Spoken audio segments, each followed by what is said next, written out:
Welcome, friends, to your Summer Suns home of content. This is Suns Today, although, Trace, summer dwindling down by the day.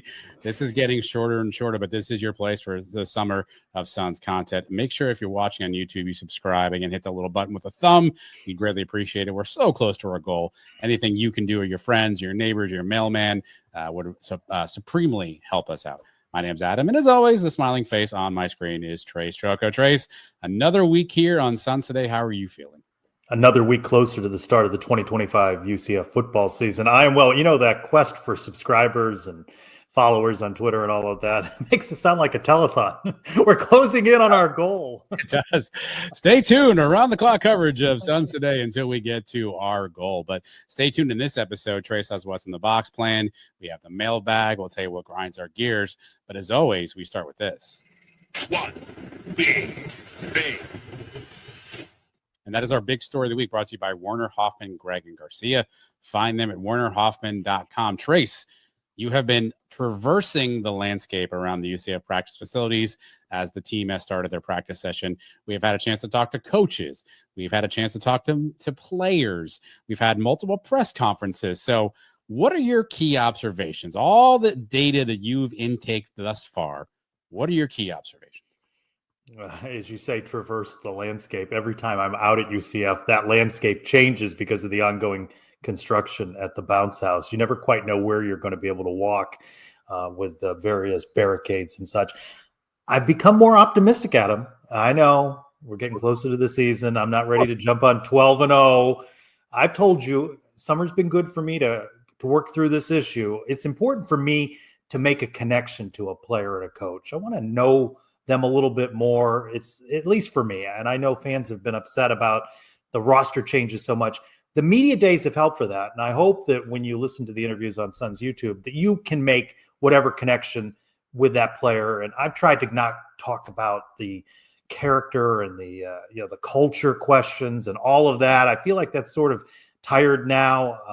I'm ready to start talking football. There's position battles, but I do feel more confident when I do hear from the players and how they are looking forward to the season. Yeah, I will say, I mean, the picture's starting to get more and more in focus with each day, right? You're starting to see some of the common names now popping up. You know, players who come to Player Media Day are probably going to factor in some capacity on the team this season, or at least to start. So you're starting to get more of that coming in focus. I think there was just so much unknown coming into the season. And now you're starting to hear and see more and more and more. On Wednesday, we had Steve Cooper at the podium. So it's kind of a change. We've seen a lot of Scott Frost at the podium. So somebody different now to ask questions to. And so you're starting to see more and more things come in focus. Now, we don't have all the answers yet. The picture's not fully painted yet, but you can see where some of the building blocks of what this team could look like in 2025 come together. And you start to see some of the players and coaches. And to your point, some very impressive conversations, some very impressive individuals who are representing UCF. I know for some of us, it feels like, I don't want to use the Scott Frost mercenary word, right? But you don't know how long these guys will be there. But I found a lot of the players we talked to on Monday, Trace, and again, all those interviews will start popping up on the YouTube channel soon.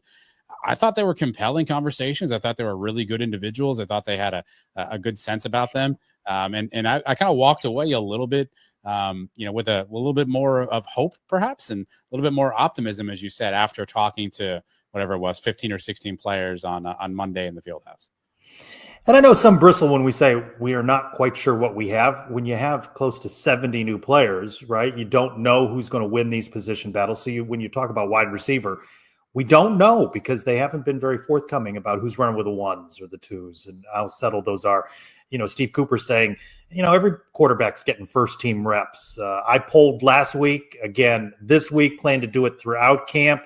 Who do you think going to be QB1? And it didn't change much from the first time I asked last week. Some 54% saying Taven Jackson. Last week, 53%.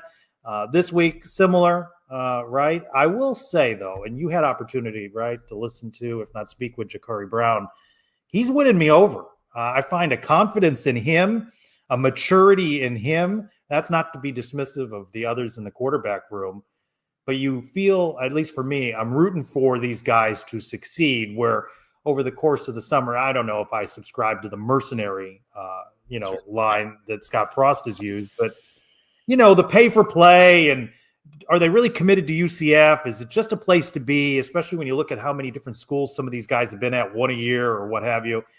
I do feel that they're starting to build something. Now, whether that turns out to be a good season or not, I don't know. We talked about it in the crossover with the Pegasus podcast, what those vibes will be. What does a successful season look like? I don't know. I get the feeling, though, that if they have some success, it will exceed our expectations. And because we have nothing else to go off of, Trace, I obviously, to your point, I spent time with Ja'Cory Brown, really impressive young man.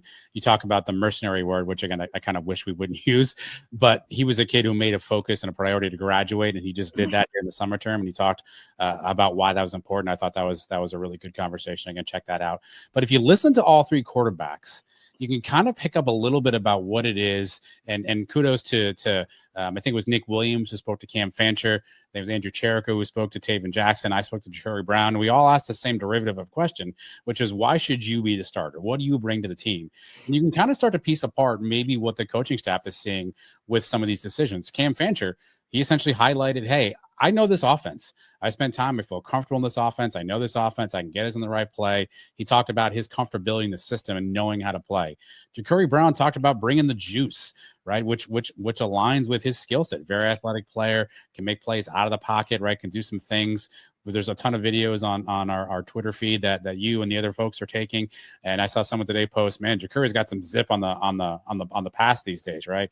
He wants to bring the juice. Taven Jackson talked about, I've got an arm. I can make every throw. I have a plus arm. I feel like I can do everything. So you're starting to see maybe what the coaches are seeing and kind of what they're evaluating in terms of how to pick quarterback one. Do we want somebody who has total command of this offense, knows it in and out, maybe isn't as athletically gifted perhaps as others, maybe doesn't have the strongest arm as others, but is just a fieldsman, as George O'Leary might say? Do you want the wow factor? Do you need another weapon on the field if you're Ja'Cory Brown? Or do you kind of go with someone maybe who's got a traditional pocket presence, but can also make plays in Taven Jackson? I think those are the decisions that are being made right now. But I think if you listen to those interviews, Trace, there are nuggets in there that I think the players are telling you what they think they do well. I imagine if they're accurate in their assessment of themselves, and I hope they are, I think the coaches are probably doing that exact same conversation. One of the things we've been consistent in giving Scott Frost credit for back in the 2016-17 run are finding diamonds in the rough, right? And it wasn't all the ballyhooed stars of the Gus Malzahn era. And you saw a lot of guys get a lot of touches. We may not see a Miles Montgomery or Jay Nixon with double-digit touchdowns, but you might see multiple guys with good numbers, right? I think Scott Frost is going to have to be creative with the talent that he has. And that's something that I have confidence in him that he's going to do. Maybe out of necessity at some positions. I think there's great opportunity for guys to wow us. When I think about if you could combine the traits of all three of those quarterbacks, right, then you'd have that one quarterback. But that's not a different scenario than exists at a lot of colleges across the country. Remember, it's not just UCF that's dealing with the transfer issue. There are a lot of players that have crossed over all over the place.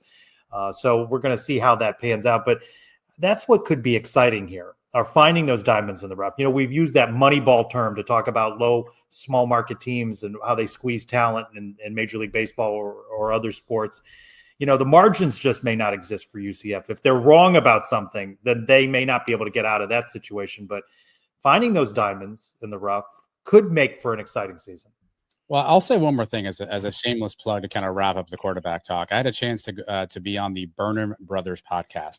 That's hosted by former UCF defensive line coach Shane Burnham and his brother Patrick, and they're essentially following Florida State more closely. That's where Shane last coached, and so they had me on to talk a little UCF, and we were talking quarterbacks, and Shane Burnham, Coach Burnham, made a really good point around quarterback one.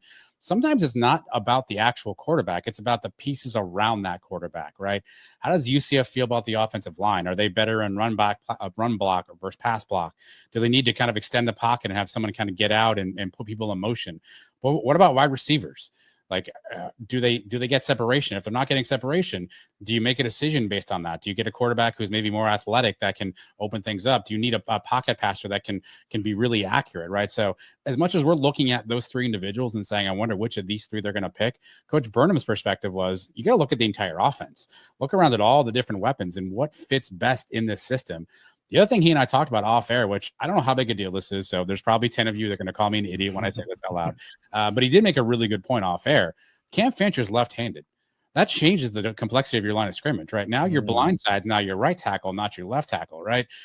You have two other right-handed quarterbacks where that's inverted. So is there something from a line perspective? And again, Coach Burnham was a D-line coach, has been for many years. He looks at it from a line standpoint. Now you're changing the entirety of your offensive line. So is your right tackle now prepared to be your blind side protector when your quarterback drops back versus your left tackle? So I just think there's machinations at play that are outside of those three quarterbacks, but you can see situations where all three of them make some sense in terms of what the offense looks like. So I know we're focused on those three, and rightfully so. Those are the names in the jerseys, but I think this is a collective. What are the other 10 around that one quarterback, and who gives UCF the best ability to be successful with the talent around them, and what quarterback makes that system work the best based on what they have their access to and their ability to today? Again, have polled it. People are saying Taven Jackson. We don't know who's going to be QB1. Perhaps it will sort itself out with Thursday's first scrimmage of preseason camp. I do have this feeling, though, that no matter how it shakes out, there has to be a role in this offense for Curry Brown. We saw flashes of what he could do last year. He talked about using his legs and his speed in conversation with you and others at Media Day. I think he plays a role in this offense, and that's where I think it's going to be interesting to see how Scott Frost and coaching staff are creative with the personnel that they have. Well, look, more to come on quarterbacks. We have several questions in the mailbag, so we'll leave the conversation here for now, but we'll pick that up here in a little bit with the mailbag section. But before we get to that, Trace, you know what time it is. That really grinds my gears. Your gears, my friend, are grinded. I'd like to know what is eating at Trace Trucco today. So the Big 12 has announced that they're going to put a collection of men's basketball games behind a paywall at Peacock, the NBC streamer. How many of these do you have to have? Do you have all of them, by the way? Do you have every one of these streamers? What do I need? Do you need them? I have ESPN. Are you going to get that all-encompassing ESPN? No, I don't think so. I have ESPN already. I have what else do I need? I have Fox TV. All I'm getting at, though, is, and it's not just following the Big 12 or UCF, but if you like soccer, as I do, you need all of these things to follow these teams. And it's just gotten to be a lot. I think that at some point there's some backlash that goes on the part of fans. I think they're trying to push to that. When do fans say enough is enough? But it gets complicated too. You see how the NFL's, and you look to the NFL for making sense of TV rights deals, but they'll have games on different days of the week on different network streamers in the morning from Europe. ESPN just bought the NFL network, so is the Red Zone on ESPN? Nobody knows anything with that. I think the rich get richer, the NFL, the streamers, these networks. I don't think that any of this in the best interest of the fan. I think the fan just is going to pay more for what they had greater access to before. So that is what grinds my gears. That really grinds my gears. Here's the thing I'd say with that, Trace. I guess I think of it in terms of, the compensation or the money that's involved with all that, right? But I also look at it from just ease of finding the game. Like that should be the simplest thing ever, is the game is on. Let me go sit down and watch the game. And it turns out sometimes that's not exactly what you have to do, right? Because you don't know what it's on. Is it on this streamer or that streamer? Do you have that? Do you have to authenticate your password? Like there's just so many different things you have to do, I think, to get to the game. And I think the harder you make it for fans to try to, find the game, I think the more complex it is. So I agree with you. The O'Leary index is not loading currently, but I'm going to give this two O'Learys. Boy, you're hard to impress with the O'Learys. I don't love it. I don't love it, Ace. It doesn't make me feel good. There we go. Two O'Learys. I don't love it, Ace, but this is the way it's going. And in some cases, by the way, Trace, I will say this: the fan does benefit. ESPN Plus has games on that we normally would never have seen. Men's basketball, softball, baseball is a perfect example. Games that you and I get to watch now if we want to, that we probably wouldn't have watched or gotten access to 10 years ago. So there's a pro and con to this, but it is annoying. So I'm going to give that two O'Leary. That really grinds my gears. I don't love it, Ace. Here's what's grinding my gears, Trace. The calendar. It needs to move faster because we are still something 3 weeks away from football. And we just need football at this point. Everyone's mad at each other on social media. Everyone's mad at this. We're looking at different Twitter clips. What do you mean, Adam? throwing what. We don't know who Tennessee blurred out a quarterback because they don't want to tell you who threw an interception in a social media clip. We're all just going nuts because there's just no football right now. So what's grinding my gears is I need this calendar to start moving forward a little faster so we can get down to actual football. We're not arguing over depth charts and culture and signs and interceptions and everything else under the sun. I think listen, here's the other problem, Trey, by the way. It's grinding my gears, but not for this. It's hot. It's like 100 degrees in Florida these days. Everyone's annoyed. Everyone's irritated. You can't see what you want. There's clips. You don't know. It's just frustrating. If we just get to August 28th, then we can be frustrated about that. Then we can be mad about the fact we didn't win by enough. Give me those frustrations. Trust people to be frustrated about something. Those frustrations versus nonsense frustrations today. That really grinds my gears. That's what's grinding my gears, Trace. The calendar grinding my gears. I will give you 2 O'Learys. I don't love it, Ace. Yeah, I agree with you. Can't come soon enough. The talking season, which is the lifeblood of what we do here every week. I'm ready for game breakdowns. Let's just, everyone's cranky, everyone's ornery. Let's just move on to football. And then let's move on to this, Trace. Mail talk.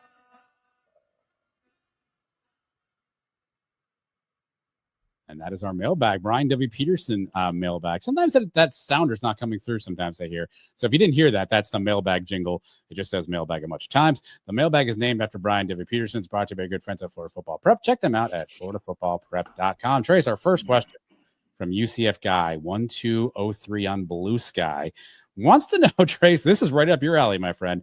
How much stock do you put into those video game simulations? There's a guy on YouTube that's simulating games. UCF's 5-1 with only 1 loss to North Carolina. How much do you put into the simulation of video games to determine the outcome of your favorite team? In this simulation, do we know who QB1 is? Are we aware of the wide receivers that have emerged? Not a lot of stock. I am not running simulations. I find them interesting when I see the results, but 5-1, I'd take 5-1. I don't care who the loss is to. But the North 5-1. Are you kidding? Would you take 5-1 with a loss to North Carolina A&T? Yes. Would you take that? Yes. Take that? You won't even worry about that means the we can't state, right? That means and North Carolina. Oh, yes, I'm absolutely in on that. I will trade a turd against NC State for NC Carolina A&T State, whatever they are, for a win. Yeah, North Carolina A&T. UCF Guy also wants to know, Trace, your thoughts on now making every parking garage on campus pay parking for football. I'm not aware of that. Are you aware of that? Is that an official thing? I don't know that either. I've heard some about parking. I don't pay as much attention to it as I probably should, so I'm not aware of that. But if it's true, I'm not surprised. Like, the reality is, this is a money-making endeavor, right? This is not a 501(c)(3). UCF football's running here, so they have to find ways to make some money. There are still places to park for free on campus, and I have tailgated with people out, by the Visual Arts Building and over by the Reflection Pond, and so there's other places to go.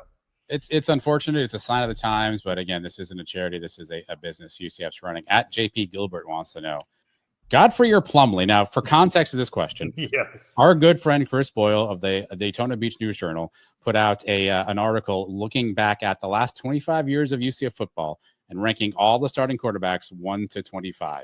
In that particular poll, John Rice Plumlee featured ahead of Jeff Godfrey. That got a lot of people shaking their heads and questioning different things. So JP Gilbert wants to know, a famous fan of John Rice Plumlee, would you, Trace Trelko, prefer Plumlee or Godfrey? I got to go Godfrey. The Conference USA Championship occurred under his watch, and I think there's some recency bias in there, and it is difficult to put a list together. Chris put a great deal of thought into this. He spoke with me. He spoke with others who have watched UCF football through the years. It is a difficult list to put together. You also want it to be provocative. You want people to be talking, such as JP Gilbert, with that question. Got to go Godfrey there. Are we still waiting for him to hop on? Any minute now we may see Jeff Godfrey. I also will go with Jeff Godfrey. You mentioned that 2010 season, going to a bowl game, beating Georgia in that bowl game. Jeff Godfrey, by the way, 3-0 in bowl games. Now, he was only quarterback in one of those, but undefeated in UCF bowl games when UCF went to a bowl. So Jeff Godfrey there. John Rice Plumlee, not so much. He went quarterback to wide receiver instead of wide receiver to quarterback. I will say this, though. I think people forget the context of that era of time is important, because UCF slogged through the early 2000s, right? They were a rushing team under Kevin Smith, and Kyle Israel was essentially a handoff machine. Then there was Michael Greco, and we went through that era. Brett Hodges was a flash of light for a period of time. But the quarterback play at UCF had not really been stellar since the Dante, Ryan Schneider type of era, right? And O'Leary had run a specific kind of offense. Godfrey came in and was a complete 180 from what we had seen at quarterback. He was, I would say, he was probably the most versatile quarterback we had up to that. He was UCF fast before that. He was a big, strong, strapping dude, but he could turn back and sling the thing 60 yards. That wasn't Godfrey's game. So this was game changing for UCF just in terms of style of play. And the Godfrey you see of today really kind of begets the offenses you're seeing now. He was kind of an early adopter. UCF was, and I think it was the late Charlie Taft was the offensive coordinator back then, Trace, who designed a system that worked around Godfrey. So all due respect to John Rice Plumlee, I do think he's had some success at UCF, and looking at the statistics, you can see what he's done. But I think Jeff Godfrey is the answer there. Now, I think UCF missed John Rice Plumlee last season. I think we'd have taken JRP. I had to take a Michael Greco at Scott 88513. Trace, when will Scott Frost announce a starting quarterback? When they know, right? And I don't think they quite know what they want to do just yet. So, yeah. I think you're looking at game week, right? You're looking at kind of that game week lead up is when you'll see something along those lines. But here's the hot take: we were with our good friends at the Pegasus Podcast for a crossover episode available now on our YouTube channel, and there was conversation. Trace, I forget which one of you said it, but I'll credit all of you because I'm sure one of you said it. Just because you start game one doesn't mean you're starting quarterback. I said that. Yeah. And I think it's very possible that you see multiple quarterbacks kind of in an audition fashion the first couple of games, see who's kind of got what. And then by game 3, when you got North Carolina coming to town, I think that's when you kind of say to yourself, that's my quarterback. I hate to overlook anybody because UCF certainly has fallen victim to the Furmans and FIUs of the world. But you look at those first 2 games as kind of opportunity to see what you have. So just because this person trots out on that first day on Thursday, the 28th, I don't think guarantees them to be the starting quarterback. And again, I don't know that Ja'Cory Brown does not win the job outright, but I just can't see a scenario in which he does not factor into the offense. And I asked offensive coordinator Steve Cooper during the Wednesday media availability, would they be open to multiple quarterbacks? And he said he wouldn't rule anything out. He wasn't confirming that that's something that they would do, but I can see it. And again, I know you say if you have 2 quarterbacks, you don't have, a quarterback, but I think they have options there. At @blackgold_Ed. This is a bit of a confusing one, so I'll try to just do this. There's math involved in this. He wants you to bet your most prized possession. Okay. You need to pick a year in the future. And whatever year that is, you get plus or minus 2 years before or after that you think UCF is going to be in the CFP. So make the college football playoff. So pick a year, plus or minus 2 year variation on when you think UCF would be there. If you're correct, by the way, he's going to give you $100,000. Ed, is this a contract? Let's drop. Find us on social media at Sons UCF. I do not believe I have a possession that is worth $100,000. I'd have to think about what my most prized. That's a good question. That's maybe I throw that into the what's in the box. Prized possession. I don't know. This is a hard question. I don't know. What did I say when we were getting ready for the show? Never. You did. 2030. See, I was going to go on that. I'm going to go like 2034 because I believe TV contracts, everybody comes up in 2031. I think you may see changes of a conference at that point in time. Things may kind of shift around. So give me 2034. But Ed, go ahead and Venmo that 100. Yeah. Now. Yeah. We'll take a reserve on that. We'll take a little bit of an IOU, a little bit of shorter on that one. At UCF_Zach. College football's around the corner. What are some non-UCF things that you are rooting for? So not related to UCF that you want to see happen this year. He posits 4 for consideration. 1, a Big 12 team making the national championship game. Trace. Yeah, I can live with it. I'm good with it. 2, his words here: FSU is a train wreck. I don't care. Well, that's the thing. I don't care, but I'd be okay with it. Right. So like I would find it interesting if all of a sudden they were bad and things were like, I would find the soap opera element there interesting. So I do think that would make me a little happy, a little smile. Again, I'm not rooting for it, but just a little smile. Texas Tech underperforms. Boy, they've got so much money, but they have a history of underperforming. It would be nice to see the little guys, whatever that means in college athletics right now, maybe exceed expectations and the big money flop a little bit. So it wouldn't hurt me to see Texas Tech underperform. Yeah, this is a good one for me. This is a really good one because I'm one that's predispositioned to always kind of root for the underdog. If I don't have a team in the fight, I always want to go for the underdog. This kind of reminds me of like mid-20s New York Yankees, where you get Jason Giambi every year and Johnny Damon every year, right? Just because you can. And so I wouldn't be upset if Texas Tech, this whole experiment didn't pan out, because not only are they doing it, but they're also very upfront and talking about it too. So I do think I wouldn't mind a little humble pie there. Zach wants Michigan to beat Ohio State again. Yeah, I just like that to be a good game. So it doesn't particularly matter to me. I will add to the list and say, I don't know what the record is that keeps Billy Napier at his job at Florida, but I'd like him to miss that. Right?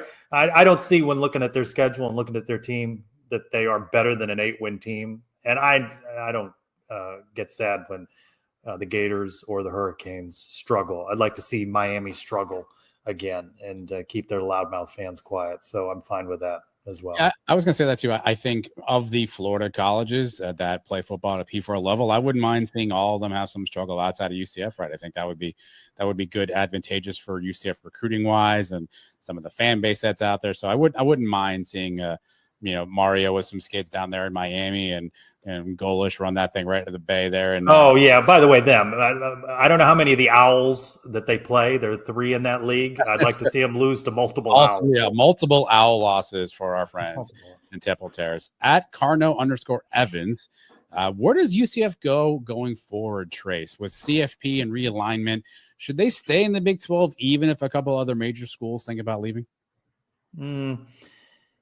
Yeah, I think they got to make this work. Of course, if the ACC at some point implodes and things begin to move around, you keep your options open and TV contracts such as they are. But I do see them trying to build a cohesive league that is strong. And I think it's the best for UCF at this moment in time. Again, geographically, you look at that roster of schools and it doesn't make the most sense. But what happens to the ACC? If the SEC came a calling one day, you certainly entertain that. Yeah, look, I think if you can up level, you do so. But right, where are you going? Right? Is the SEC calling? Is the Big Ten calling? Like, is there going to be a super conference that breaks out? Like, so if you can find a way that you can say to yourself, we're going to up level, I think you get on that raft and you sail to safe passage, right? But if you can't, I think the Big 12 is as safe as you can be right now. You mentioned the ACC and what's happening there. Schools are flirting all the time. So I think the Big 12 has kind of formed together, and I think Yormark has a bit of a maverick quality about him that I just have a feeling he'll figure out a way to make it all work. So unless you go up level, I think you stay in the Big 12 and you ride that out. A new person here, Trace, at idiot_I4. Besides football, what sport would you want UCF to win a national championship? I'd like to see him win baseball. I'd like to see him win men's soccer. But I will say, if they ever won an NCAA men's basketball championship, it is the most unbelievable accomplishment in the history of sports. All right, to slog through a UCF to slog through the Big 12 and March Madness, that would be the most special of titles. Nothing's more exciting every year, Trace, than March Madness, right? You get the upsets, you get, basically the first four days of that first weekend are just you're glued to your TV. I would love to see that and watch that like I do every year, with the additive of my team is playing, by the way, they're winning. So I think there's 3 for me: basketball 1, give me baseball 2, give me softball 3. I think College World Series, both on the baseball side, the softball side, those are always fun events, right? So it's always good to watch. There's always a ton of energy, always dramatic games at the end there. And so I think those would be the 3 I would pick if I had to choose. If you win the crown, is that a national championship? No. The Crown, by the way, shrunk their field. So what, 8? Only 8 now. So it was 16 last year. So it's tougher competition to get in the Crown, everybody now. So if we get in again, that means we're one of the best 8 second best teams. That makes sense. Figure that one out. At Cap V, hang the banner. Is Paul Rubel good enough to get drafted? He seems like a relic from a different age, but he probably is the last of a kind of a dying 5-6 year UCF player. So Cap V is rooting for him, wants to know, do you think he'll get drafted, Trace? I think it's a long shot. I heard one of the players at Media Day refer to Paul as Mr. UCF, and I thought about that, and it seems appropriate, right? He had been for many months until we've started getting closer to the season, the face of UCF at every media event. I'm certainly rooting for him. Maybe a late round guy, undrafted free agent kind of guy. And we'll see what kind of year he has. I did some research on this. There's currently only one player in the NFL today that is at Paul Rubel's height. Dan Skipper is a 6'10" O lineman for Detroit, kind of a sixth lineman, if you will. It kind of comes in. So you're saying there's a chance. So slim. We saw our good friend Ryan Swoboda, who obviously at the same height, got a cup of coffee, I think, with the Falcons and is now out of the NFL. So I think it's tough at that size. I think a lot of people talk about the bend at the knees and can you kind of get low. These edge rushers in the NFL, Trace, I mean, these guys are basically like NASCAR cars. Like they're so close to the ground and the way they torque their body. So it's certainly, no pun intended, uphill climb for Paul Rubel. Not impossible, but I do think, to your point, the odds are probably stronger there. At Brian Pearson wants to know, which of these three hats do you consider more of a throwback? It's a video daily double. We've got three hats on the screen here, one with the old state logo, one with Citronaut, and one with the UCF Lance logo. Trace, which of these three do you consider more of a throwback? I know you're partial to that Lance logo as it adorns the Suns moniker, but give me the state logo. That's my era of UCF, and I'm partial to it. Well, see, this is an odd choice because the Lance logo hat looks newer, and that's coming back, where the state with the UCF across it, that looks more worn by Brian here. Ergo looks more like a relic, but the actual one in the middle is the oldest of the actual mascots here. So I will go with the UCF Lance logo. That, of course, is my favorite. I do think that's the coolest of the throwbacks. I don't mind the UCF with the state there. I wish the UCF was in a bit of a different font there. And Citronaut, of course, I mean, it is a throwback. It is kind of a thing, I suppose, but it's also a secondary logo in my view. It was never really what I would consider the football primary logo. So for that, give me the Lance logo. But all wonderful hats, by the way. But I think Brian has nothing but hats and shoes at his house. I'm convinced he doesn't. What was the number? What did he share with us some weeks back? A couple months ago, 90-something pair of shoes. I thought. Yeah, that's a lot. Hats. I mean, look, I'm convinced he has no cutlery. I don't know what they do for drinkware, but I'm convinced it's nothing but hats. At Knighted Nate wants to know is what's a bit of UCF culture tradition that you would want to change? He posits an idea for his Trace. He would like to see Pegasus and the Golden Knight run out of the tunnel with the players instead of jogging around earlier. Is there a tradition or culture you'd want to change? I don't have an issue with the Knights. I prefer to lean into it. I would love a moat and a drawbridge and all of that imagery. So I liked when they associated with medieval times and there was jousting on the sidelines. So I'm all for all of that. And I don't mind Space Game once a year. You know where I stand on Canaveral Blue and Citronaut. I would not lean heavily into those. I would play into the night theme. And I know JP Gilbert's turning us off now. Here's what I would say, Trace. I think one of the coolest traditions in college football is Lane Stadium, Blacksburg, Virginia. When Virginia Tech comes out, they turn the lights off and they play Enter Sandman by Metallica. And it's every time everything gets dark. I think UCF has that a little bit with some of the themes that they play. The current Zombie Nation, but that's not even a UCF thing, right? And they don't play it very long anymore. Like it's a quick little bite, I think, before the opening kickoff. I'd like to find a way to lean into something like that where it's something unique and the bouncing is, I think, what obviously UCF leans to at the brand new Acrisure Bounce House, by the way. The bounce is what you lean into, but like give me something like that. Give me the lights are down. It's a great moment. Like you just kind of feel the adrenaline. Again, they play a lot of good songs, but they don't play them for very long. I'd like a prolonged intro that people can kind of get into. And finally, at Golden Knight _2, if you were to combine any two sports into one, Trace, which two would you pick? This is actually a thing, not at UCF, golf and soccer, where you have the bigger golf holes and you kick the soccer ball into it. And I think that would be an interesting sport at UCF. That was one of the ways they're trying to find more life in golf and show golf in a variety of different ways, night golf and glow in the dark golf and all of those things. But one of those was, I don't know if it's called soccer golf, but let's combine those two at UCF. There's another one that's out there, and I cannot remember the name off the top of my head. And it's a combination of soccer and ping pong. where you're where you're only using your obviously your body and your feet, but you have to bounce it off a ping pong table essentially from side to side. There's also that's hard. Called Omega Ball, which it's a circle field, and there's 3 soccer goals, and there's 3 different teams, and you're trying to score the most goals, but there's 3 different goals, so you can score any goal you want to, but you're all running around like a crazy person. So I do think it seems like soccer, I guess, is the answer. It seems like there's a lot of soccer related items that you could turn into other sports. We have a new intern, Jan Garcia. No, Jan Perez. Sorry, that's Jan Garcia. Wow, she's interning with us too. Sorry, Jan. Hi, Jan.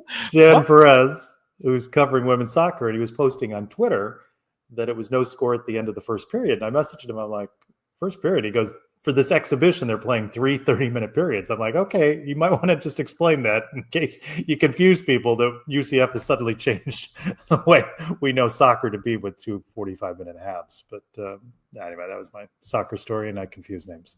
And there we go. And thanks for submitting all your questions to the Brian W. Peterson mailbag. Open every week. Anytime we're doing a Suns Today or in the future a Suns Live, your Suns questions are always appreciated. Mine is on social media. That sound is the box. Trace is holding it now with the Alumni Hall logo. Your spot for all the UCF gear right now. School is almost here. The games are almost here. 4100 North Alafaya Trail. Stop by, pick up a bunch of stuff. NFL.com. How you get your UCF gear right now. Good sales going on too, by the way. Always 248 champion t-shirts.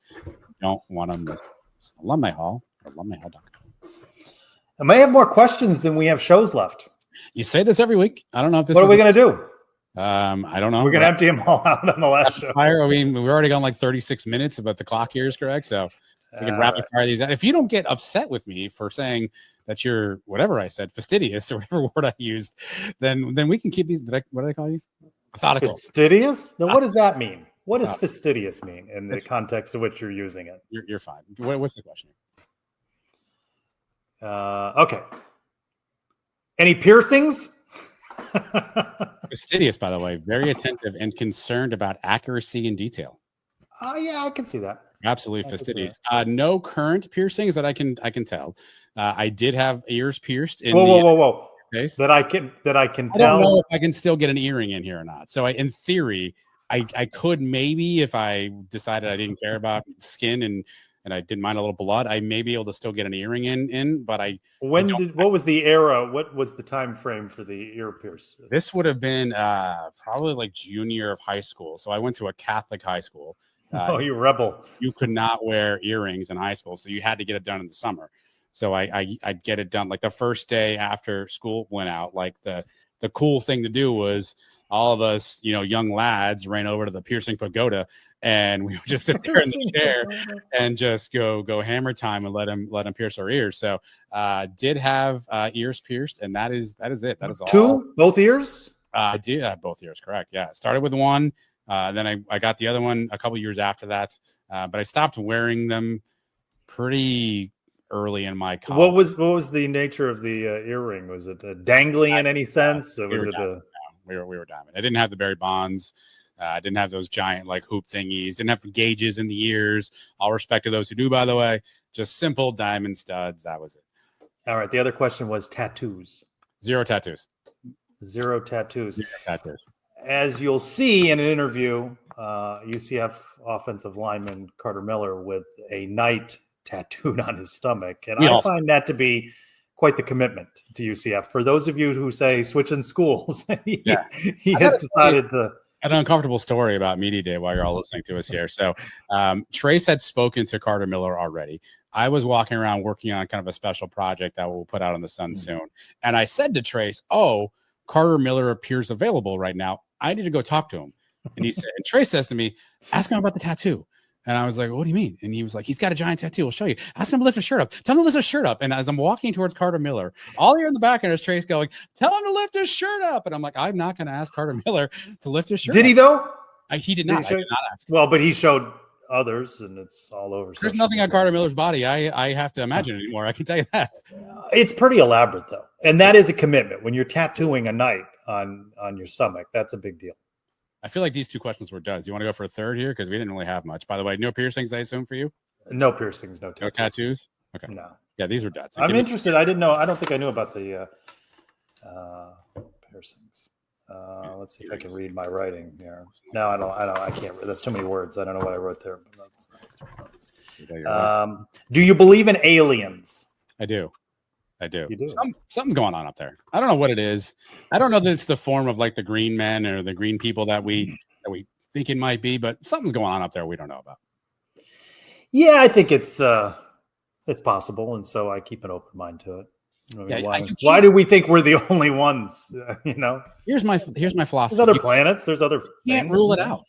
I'm not saying it's happening, but I cannot rule it out. There's a lot of different variational evidences that would tell you there may be something happen in the supernatural there. I can't rule that out, so I'm going to just go and assume that there's other life form. Do you believe people have seen aliens? What about this whole Area 51 and that kind of stuff? Do you think some of that has happened? The government secrets on this sort of stuff? I'm the least bit of a conspiracy theorist, I think, in my life.